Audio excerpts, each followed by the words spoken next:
Gimana nih teman-teman sama pendapatnya dengan episode tadi? Coba boleh komen di bawah. Ya, Mimin yakin kalian semua pasti ngerasa deg-degan karena benar-benar sedeg-degan itu. Apalagi kita pun juga tahu perjuangan Kenzo ini belum usai dan Kenzo harus benar-benar terus berjuang untuk bisa menemukan mutiara. Tapi sesuai dengan judul di video kali ini, Kenzo akan menggunakan cara lain untuk bisa mengeluarkan mutiara dari rumah sakit jiwa. Caranya gimana? Tonton videonya sampai habis. Oke teman-teman, Kenzo sadar nih, waktu Kenzo mendengar teriakan dari mutiara di akhir-akhir episode tadi, Kenzo sadar itu memang benar suara mutiara dan bukan halu. Nah, Kenzo kaget begitu ngeliat ternyata beneran ada mutiara yang kedua tangannya lagi dipegang oleh perawat, teman-teman. Wah, Kenzo langsung shock, panik, dan lain sebagainya macamnya. Kenzo mau ngeluarin mutiara tapi sadar ternyata di rumah sakit banyak sekali CCTV para perawat yang memang berjaga. Karena kan seperti yang kita semua tahu, rumah sakit jiwa ini tuh punya tingkat keamanan yang cukup spesifik ya. Sehingga itu membedakan dari rumah sakit jiwa dan rumah sakit pada umumnya. Nah, Kenzo sadar kan? Gak bisa nih Kenzo ngeluarin mutiara karena harus ada surat menyurat, harus ada persetujuan dari Pak Lutfi, orang yang udah dibayar sama Glenn. Ini kan ribet pada akhirnya. Ya udah, Kenzo pun berusaha untuk ngecari tahu dulu nih teman-teman. Oke, ini ruangan mutiara. Oh, ini tempat tadi mutiara makan. Oh, ini jalan keluar, tadi jalan masuk dan lain sebagainya macamnya. Oh, ini lorong rumah sakitnya dan lain sebagainya macamnya. Kenzo benar-benar memperhatikan sekitarnya untuk bisa mengeluarkan mutiara dari sana.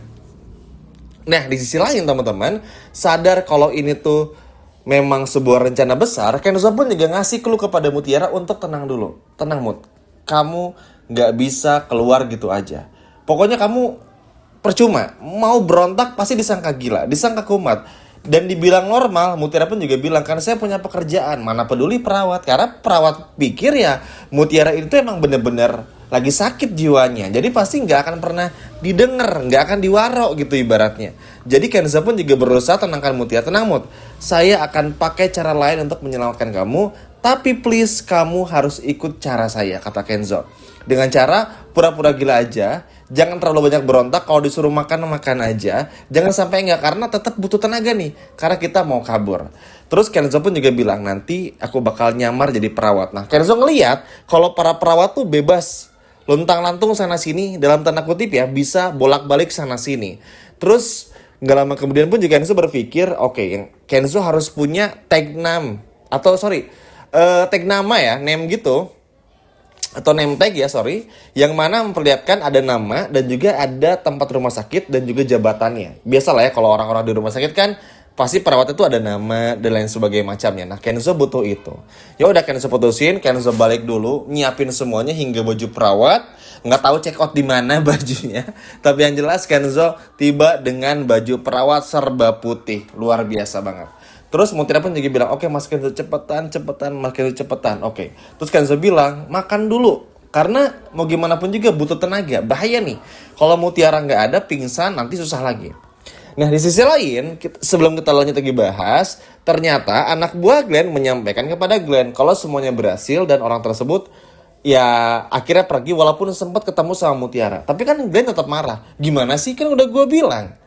Kenapa Kenzo bisa ngeliat Mutiara? Karena tetap marah kan. Walaupun Kenzo pada akhirnya belum bisa ngeluarin Mutiara di momen itu, karena Kenzo harus keluar dulu dan nyamar. Tapi kan buat Glenn ini tanda bahaya. Itu artinya Kenzo udah tahu lokasi Mutiara ada di mana. Dan masalahnya nggak bisa gitu aja mindahin Mutiara misalnya. Karena udah ketahuan di Bogor nih rumah sakitnya. Terus tiba-tiba Glenn, Sandra punya pemikiran, kayaknya kita pindahin aja deh rumah Mutiara ini ke RSJ misalnya di mana? Di Tasik, di Sumedang, terus di Kalimantan atau di mana lah, terserah kota-kotanya. Yang mana itu udah pasti nggak akan mungkin kan, gitu loh, nggak akan mungkin terjadi teman-teman. Karena sekali lagi pasien rumah sakit jiwa tuh berbeda, prosedurnya tuh ribet gitu loh. Tapi nih, memang kurang ajar juga. Giliran kalau mau keluar-keluar kayak begini tuh diribetin, tapi kalau masuk tuh kayak gampang banget. Ya biasalah ya, kalau orang-orang seperti Mutiara nih ujiannya selalu besar. Terus ya udah, Sandra pun juga akhirnya nggak bisa mindahin Mutiara. Jadi ada bagusnya sebetulnya. Nah di sisi lain Sandra pun juga marah. Terus marah-marah sama Glenn, berantem ya seperti yang udah Mimin prediksi juga. Karena pasti teman-teman. Karena yang pertama bodohnya Sandra ngapain ke sana juga. Terus ya akhirnya saling menyalahkan aja Sandra pun dengan Glenn dan lain sebagainya macamnya. Hingga akhirnya pokoknya gimana caranya jangan sampai Kenzo ketemu lagi sama Mutiara. Karena Kenzo ini bener-bener ketemu dan ngobrol. Cuman nggak bisa lama. Karena kan Kenzo nggak punya alasan untuk bawa Mutiara untuk pergi. Makanya Kenzo tuh ketemu Mutiara dulu sebentar. Bilang Mutiara tenang dulu. Saya bakal nyamar dulu. Nanti nggak lama lagi saya bakal balik lagi ke sini. Gitu loh. Makanya Kenzo check out dulu baju. Bener-bener pakai pakaian perawat dan akhirnya balik lagi. Nah, Kenzo ini benar-benar pinter ya. Sampai di sini Mimin salut banget. Kenzo sadar perawat ini adalah orang yang gak akan mungkin ditanya-tanya. Asalkan ada identitas di dada ya, kayak name tag dan lain sebagainya macamnya, ya itu completely bakal aman sih. Bener-bener literally bakal aman. Jadi Kenzo tuh bener-bener bisa mainin mindset ini dan pinter banget. Memang Ken, mau gimana pun juga melawan orang jahat, terkadang kita perlu cara-cara curang juga. Jangan cuma kitanya aja yang dicurangin gitu loh. Setuju ya teman-teman? Nah singkat cerita, Kenzo pun akhirnya pergi dulu. Dan Mutiara pun juga pada akhirnya dibawa kembali ke ruangannya. Terus Mutiara pun juga tidur lagi. Dan akhirnya menghela nafas sambil menanti kehadiran Mas Kenzo. Wah ini sih deg-degan banget. Dan ini pun juga langsung berdoa Mutiara dan lain sebagainya macamnya supaya Mas Kenzo balik lagi dengan semua keadaan aman dan baik-baik aja. Kenzo pun juga kayaknya di momen ini tuh bener-bener berjuang sendiri banget. Makanya Mimin tuh luar biasa terharu banget ya ngelihat Kenzo di episode besok. Dan Mimin pun juga yakin kalian semua pasti bakal terharu. Gimana enggak teman-teman? Kenzo literally bener-bener berjuang sendiri. Kenzo gak berusaha menghubungi Marvel dan juga Rianti. Kenapa? Karena Kenzo sadar nanti tuh malah akan bikin sibuk. Kalau Kenzo langsung ngehubungin Marvel dan Rianti, nanti yang ada mereka berdua bakal langsung datang, bikin rame. Akhirnya Mutiara bisa aja dipindahin atau misalkan ditaruh di ruangan tertentu yang mana hanya keluarga aja yang boleh jenguk. Misalnya si Lutfi doang, orang bayaran dari Glenn. Kan bahaya kalau kayak begini. Makanya si Kenzo memilih untuk berdiam diri dulu. Oke, setelah Kenzo check out baju, pakai bajunya, Kenzo pun juga datang ke rumah sakit. Kenzo pun juga datang dengan nama samaran tentu saja. Dan pada akhirnya pun bilang, ini shift saya pak, saya mau masuk ke dalam, mau ngecek pasien. Oke, silakan masuk. Oke, silakan mas. Mulus banget Kenzo masuk. Kenzo pun juga tak lupa menggunakan masker. Wah ini sih kayak balas dendam bagus ya. Sebelumnya kita lihat bagaimana Sandra yang masuk menggunakan masker. Kali ini Kenzo pun juga masuk menggunakan masker. Kenapa? Karena biar identitas Kenzo nggak ketahuan sama perawat yang tadi waktu Kenzo kunjungi itu. Ya inilah yang pada akhirnya bikin Kenzo pun juga pintar sih. Mimin senang banget ya. Kenzo benar-benar mengeluarkan semua cara yang bisa Kenzo lakukan untuk bisa mengelabui orang-orang yang ada di rumah sakit jiwa. Nah, kan di rumah sakit jiwa ini tuh ada jam-jamnya. Kayak tadi jam makan siang. Maka mau gak mau kalau Kenzo mau datang lagi tuh, atau misalkan ada mengurus perawat dan lain sebagainya macamnya tuh ada di jam lagi, jam berapa, entah jam 2 atau jam berapa. Untuk apa gitu ya. Sehingga Kenzo nih harus masuk ke ruangannya Mutiara. Kayak mungkin ngajak jalan-jalan, kayak ketemu sama pasien lain, maksudnya itu ya. Ketemu sama pasien lain. Nah, di sini tuh ya udah, Kenzo sebagai perawat tuh berusaha bilang sama Mutiara, kamu acting aja jadi orang gila, udah enggak usah banyak nanya, enggak usah banyak omong. Nanti kita pelan-pelan keluar, motor saya taruh di ujung kata Kenzo. Oke, Mas gitu loh. Di sini Mutiara udah aja kayak berbaur gitu sama orang gila yang lain, teman-teman. Gitulah pokoknya. Terus enggak lama kemudian ya udah. Nah, tapi tantangannya adalah ya Kenzo menemui hambatan lagi karena ketemu lagi sama anak buahnya Glenn yang tadi ngeganti foto Mutiara di laptop dari admin perawat rumah sakit, teman-teman. Jadi, wah ini sih tantangan lagi ya.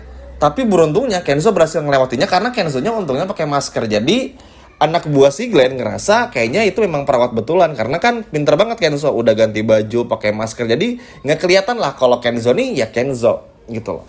Kalau tadi kan Kenzo pakai pakai kemeja warna hitam, terus pakai celana panjang, jadi kelihatan banget Kenzo-nya gitu loh. Nah kalau itu bener-bener completely nggak kelihatan karena Kenzo-nya pun juga menyamar. Dan ini yang akhirnya bener-bener bikin happy banget, bener-bener bikin seneng banget karena seluar biasa itu melihat bagaimana akhirnya perjuangan yang begitu hebat dari Kenzo. Ya udah begitu sampai depan ketemu lagi sama Satpam. Terus Kenzo pun juga bilang, nggak apa-apa aman.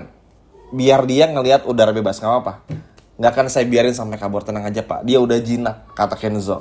Oh ya udah, terus Mutiara sambil gimana kesal-kesal gitu kan sama Kenzo, karena ya mau gimana ya, kalau Kenzo nggak ngomong kayak gitu kan nanti orang di sekitar pada tahu teman-teman.